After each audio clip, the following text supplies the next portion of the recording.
Hello दोस्तों, this is a part 2 of yesterday's vlog.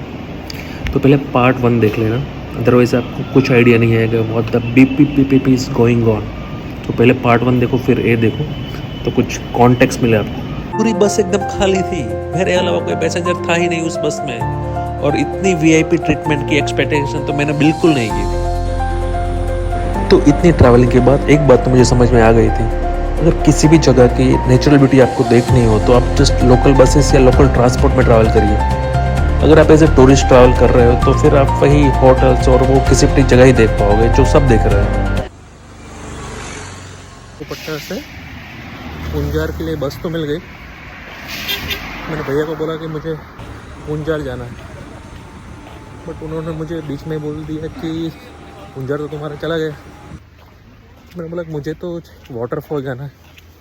उन्होंने बताया ये जगह का नाम पूंजार नहीं है, जहाँ आपको जाना है वो उसका नाम है एक पाथमपुरा करके है, पाथमपुरा। तो फिर उन्होंने मुझे बताया कि आप यहाँ पाथमपुरा उतर जाओ और यहाँ से जस्ट 2 किलोमीटर वाटरफॉल, तो आप जस्ट वॉक भी कर सकते हो। और थोड़ी देर चलते ही हमें पूंजार टूरिज़्म का एक बड़ा सा साइन बोर्ड मिल जाता है, और वहाँ से हमारा वाटरफॉल सिर्फ 2 किलोमीटर की दूरी पे है। तो रास्ते में सबसे पहले ही हमें एक बहने वाली खूबसूरत नदी के दर्शन होते हैं।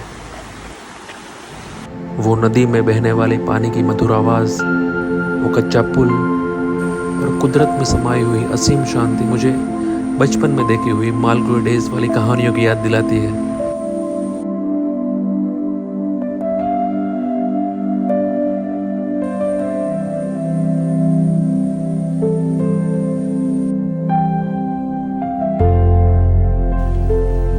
और जैसे ही सब कुछ ऑल इज वेल चल रहा था, बट बीच में ही मुझे लगता है कि भाई मैं तो थोड़ा रास्ता भटक चुका हूँ।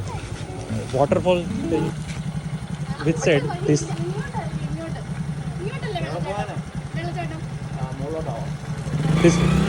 तो भाई सच बताओ तो केरला के लोग काफ़ी हम्बल और काफ़ी स्वीट है। उस लड़की ने मुझे पूरा रास्ता इशारों में ही बता दिया, क्योंकि मेरी मलयालम आप लोगों को तो मालूम ही है। तो फिर उसके बताए हुए रास्ते पे हम फिर से आगे बढ़ने लगते हैं।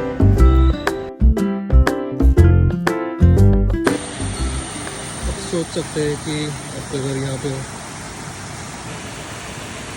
कितनी बढ़िया जगह है।